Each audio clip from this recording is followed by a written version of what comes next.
Tapi di bulan Ramadan pahalanya Allah catat berubah jadi pahala wajib. Setara dengan sholat fardu, setara dengan haji. Apa itu? Amal-amal sunnah. Di bulan Ramadan, beruntung tadi yang sholat duha. Beruntung tadi yang tahiyatul masjid. Beruntung tadi yang kemudian pagi-pagi baca Quran. Kenapa? Amal sunnahnya dicatat Allah, pahalanya wajib. Masya Allah. Dan amal wajib dicatatnya 70 kali wajib. Menuntut ilmu, hukumnya apa? Wajib. Berarti di catatan Allah, ibu-ibu sekarang jalan kaki datang ke masjid kita ini amal wajibnya di catatan Allah berapa? 70 kali.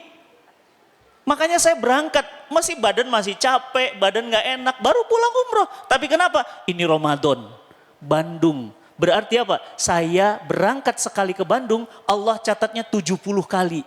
Dan saya ngisi di Bandung bukan satu. Saya ngisi beberapa titik, kaliin. Masya Allah, itu Ramadan. Hanya Ramadan. Bulan-bulan lain gak ada.